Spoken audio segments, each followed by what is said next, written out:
So I ran across this in my YouTube, my suggested feed or whatever. You suggest the videos, and because I know this area and started watching it from the first few seconds, I was like, wait a second, that area looks really familiar. That building looks fucking familiar. And I started going more into it, and he said Ashburn, Virginia. I immediately recognized it. So that's pretty crazy, right? So let's play the video here. Let's do 720. This roughly 30-mile tract of land has more than anywhere else. But yeah, the Loudoun County Sheriff's a This piece is of shit. Ashburn, Virginia. Like, I'm just gonna say it straight up. Data Center Alley. And being here, you really see where it got that name. There are so many data centers. These highly secure, often unmarked buildings store data for some of the world's biggest tech companies. They're the physical infrastructure that enable us to zoom into class, watch a TikTok, bank online, or ask ChatGPT a question. And in the next 5 years, consumers and businesses are expected to generate twice as much data as they did in the last 10. As users and companies demand more and more processing power and storage to fuel an ever more complex internet, existing data centers here are becoming overwhelmed, causing the industry to go into a frenzy to try to accommodate the explosive I wonder demand. if he's going to show the one Across by the the country, Sterling companies Planet like Fitness Amazon, there. Nvidia, and Google are quietly infiltrating. Because I go to that Planet Fitness, it's in Sterling. It's right off of Sterling Boulevard and Route 28 on the southbound side of Route 28, which I'm probably going to be taking a shower there later on tonight. Actually, it's already 3 o'clock in the morning Friday, so I'll probably be there later on tonight. So yeah, to build out massive compounds filled with the next generation of supercomputers. I usually go to the area about once a week. So. And it's all to make these things do something. This is an inside look at the challenges, stakes, and colossal sums of money that will shape the future of the data center industry, and probably with barely anyone noticing. With Ultra Mobile, home is never too far away. Connect to loved ones across the globe with unlimited talk and text. Look at the challenges, stakes, and colossal sums of money that will shape the future of the data center industry, and probably with barely anyone noticing. I can't be here. I'm not disrupting the power utility. So right now I'm sitting in the parking lot of the Loudoun County Sheriff. This is Ashburn, Virginia, and I'm about to get... We're going to see exactly where that's at again, because I forgot where that sheriff's office is. I think it's off of let me see, I think Loudoun County Parkway and close to Route 50. It's and Tall Cedars Parkway. The Peacock, I think it's called the Peacock Shopping Center or something. It's pretty close to there. All right, I'm gonna get out of here. I do know that there's a 7-Eleven so you might close be by so there too. What does a data center do? It's a fair question, since they're a crucial piece of the internet, but remarkably hard to get into. Given the fact that data centers have, among other things, some of the most confidential information in the world in them, they often come with many layers of security, barbed wires, and a stone wall barricade to people trying to get in. And I tried. Let's see what he says here.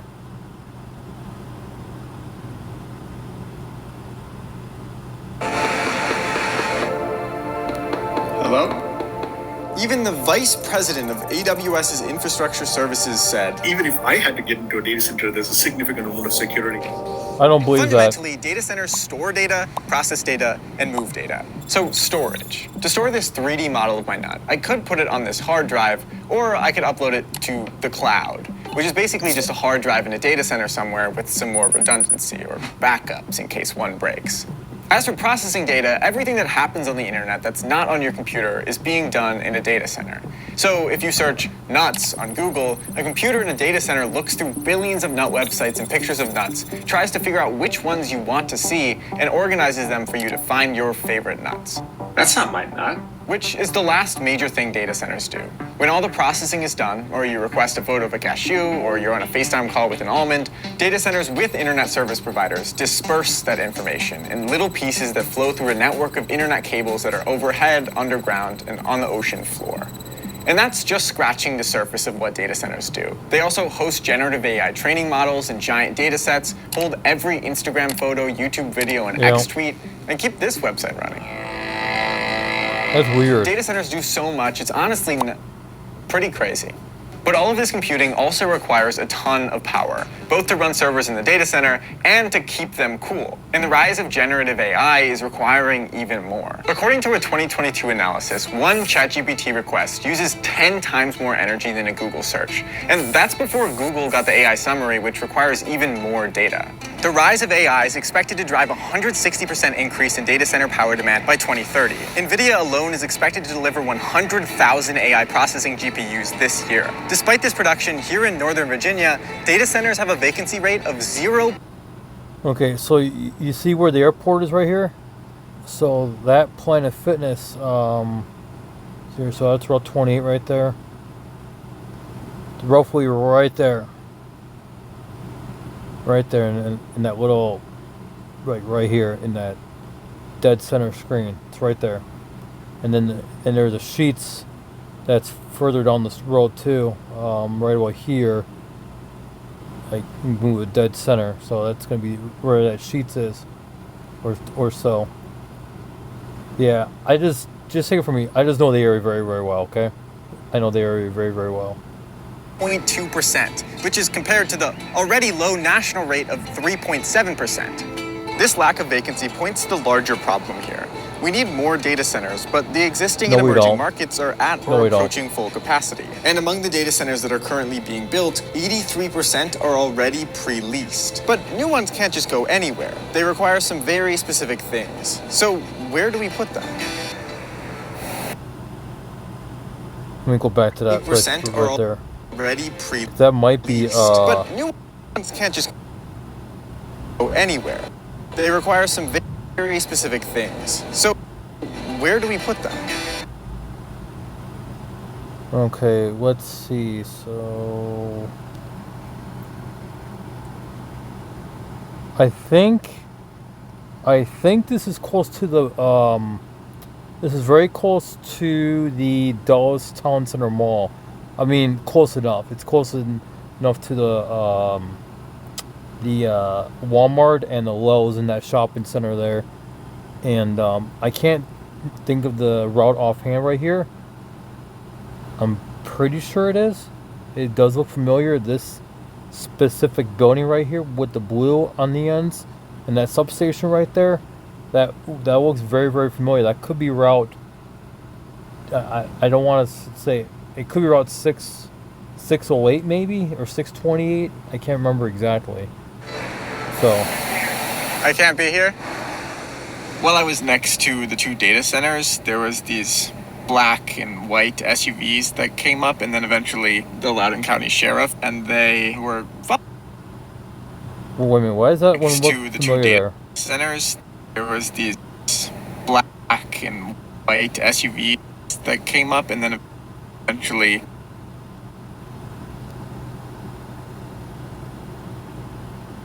Damn pig. The Loudoun County Sheriff, and they were right here. Let's see where this is at. That does kind of seem familiar. This does seem familiar. Me for a hot second. So right now I'm sitting outside of the Loudoun County Sheriff's office, just waiting it out in the parking lot. That's yes, smart, there's a lot of security. This road looks familiar too. It's so crazy. So, data centers are important, but hard to make. While I drive to my next location, let me explain what these companies need to build new data centers. Oh wait a minute, let's go back where he makes that left turn there. Let me explain what these companies we need can try to see that to sign. build new data centers. That's right there at the stoplight. Damn. Important, but hard to make. While I drive to my next location, let me explain what these companies need to build new data centers. Okay, there we go. Now we can, Loudoun County Parkway. Okay, cool. And then we got Loudoun County Parkway. So if you were to go right, I believe you can go towards Route 50. If you go left, you go towards, think the other part of 28, possibly. Right, yeah, right there. First, a data center needs a lot of space. Especially for the biggest tech companies handling enormous amounts of data, a good spot needs plenty of room for servers, cooling mechanisms, and power generators. Yeah. This makes more Well, suburban not or rural areas generators, attractive well, because they have backup lots of generators, open but yeah. land available for relatively cheap. But all spaces aren't No, it's equal. because The second factor London which County makes or breaks a is potential giving them space like is its tax break location. kind of thing, you Since know? data centers need to connect through physical data transfer lines, it behooves a company to be close to where lines already exist. And the longer a line gets, the longer it takes for information to travel through it. So ideally, a data center should be as close as possible to the people who are actually accessing it to reduce latency. Another point to consider is a data center's geographic location. Since servers need to be constantly online, you want to avoid locations that are subject to earthquakes or hurricanes or other weather events that might Yeah, disrupt this- power or shake yeah, this servers area around, is which prone to could a lot corrupt of bad data. weather. Then the third main factor deciding where data centers go is access to electricity. Depending on where you go, different places have different existing infrastructure for new developments. So a rural area has less, while a city is filled with power lines. But regardless, given the sheer amount of power data centers demand, most new developments need some kind of modification to the city's existing electrical infrastructure. So when you consider all of these things together, data center companies contort in different ways to meet their needs. Being in a city keeps latency low and has easy access to power, but limits space. Being in the countryside allows a lot of space, but might take longer to build out new power infrastructure and will have higher latency. So those are the main things a data center needs. And the place I've been driving to is an example of somewhere that checks those boxes. Ernie presents. The place I've been driving to is an example of somewhere that checks those boxes. This is Prince William County, Virginia. It has tons of space, as you can see, just around 30 miles from Ashburn, so Oh, I've been in this area plenty of times. I'm going there, matter of fact, I'll be there Saturday, so I am always in this area right here for the most part every week. I'm here every week. Love it too. close to people and data infrastructure. After years of back and forth, officials here passed a zoning change to make 2,100 acres available to develop about 23 million square feet of new data centers, right over there, which could make it the new largest data center campus in the world. But the plan is encountering some pushback. Good. And more broadly, the project It needs to be. demonstrates some of the incentives and hurdles to actually finding a place to put a data center. Here in Prince William, all of these people are walking around because this is the site of a Civil War battlefield, which has stirred a new clash, legal this time, to stop data centers and other things from occupying this land. Across the country, data center projects often encounter NIMBY, not in my backyard, sentiments as locals complain about environmental impacts. Someone once mentioned that living close to one of these data centers would be akin to having a blow dryer constantly running in your house. In addition to noise pollution, data centers can take up vast amounts of space, use incredible amounts of water, and strain local power grids. One common complaint from communities is the undue burden that will be placed on taxpayers to build out different forms of infrastructure to support new data centers. But Aaron Ruby from Dominion Energy says this is a misconception, at least on the power side. Their rates reflect how much electricity they use and all of the infrastructure required to deliver that electricity. But there are other reasons to question the arrival of a data center. One analysis from 2021 outlined that the total value for 15 US data center projects amounted to $10 billion.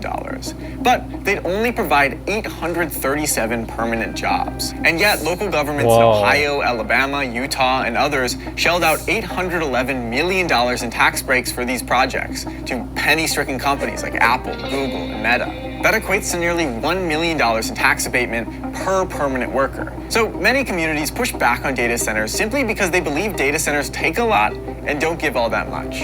Except they do give a lot in tax revenue. In Loudoun County, where Ashburn is, for example, the county estimates data centers will pay $570 million in property taxes in 2024, which is about half of all tax revenue in the area. These conflicting issues lead communities to spend a lot of time debating whether the tax revenue is worth offering pieces of their city and tax incentives for new, potentially noisy neighbors. Given the major holdup community opposition can pose, many companies have taken to using no-name shell companies to purchase land and make deals with local governments without arousing suspicion. It's probably harder to start a protest against Project Pine than it is against Google for taking your Minnesota land. Right?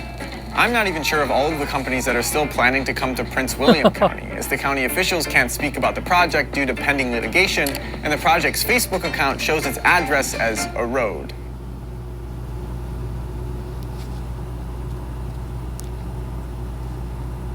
Huh.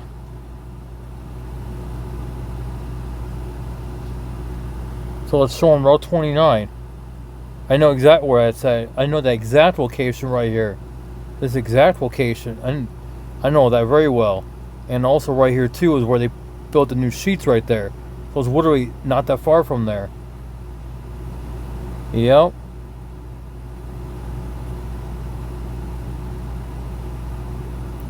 Yeah, my girlfriend lives in the Manassas like area, and she works in Manassas.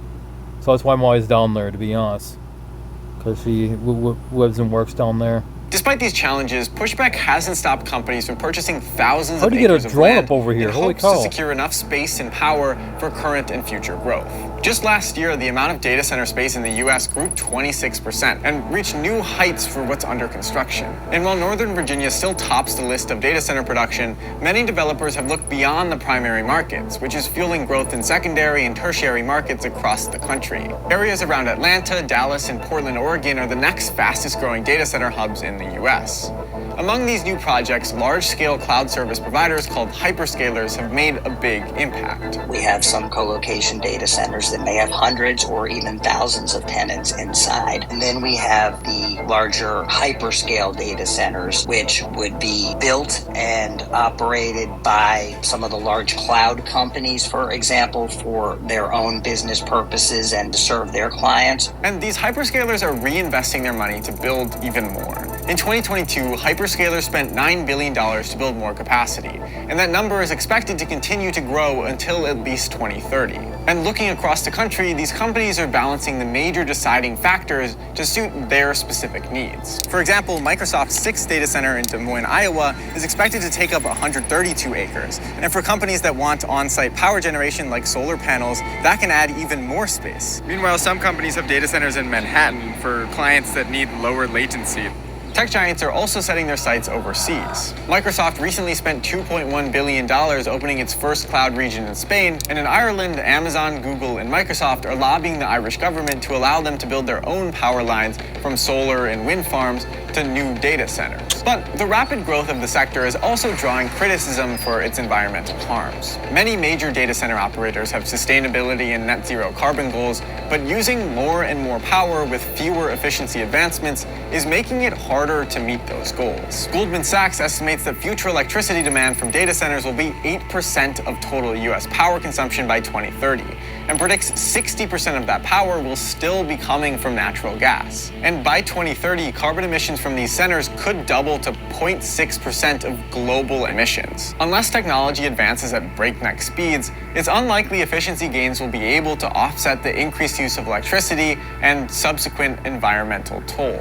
And this is the paradox of the current moment. In order to move towards this sustainable, renewable energy, you need to mine, you need to extract all the resources that are needed to produce a windmill or a solar panel. Since the future of data centers is largely reliant on a few things currently out of companies' control, whether they keep up with demand might come down to innovation. For instance, 2 years ago, Microsoft ran a $25 million test run of an underwater data center, which was naturally primarily cooled by the ocean and had 1/8 the repair needs of a typical data center. But on a mass scale, underwater data centers still don't appear to be feasible. No, Another they don't. alternative is moving data centers right next to renewable sources of energy. For data centers that are more focused on processing data that doesn't need to be immediately transferred, like computers that are training AI tools, some companies have proposed building data centers attached to windmills in the ocean. A full crossover. But innovated or not, it's undeniable the industry has to try and keep up. Which is why some say that the degree of desperation to build out more data centers is something that hasn't happened since the first dot-com wave. Either way, chances are a data center is coming to a plot of land near you. They might ruin your view or sound like a hairdryer all day, and may soon be using 1/10 of the US's power. But that's the price of running the internet. The internet is physical. And as much as it seems infinite, all physical things have limits.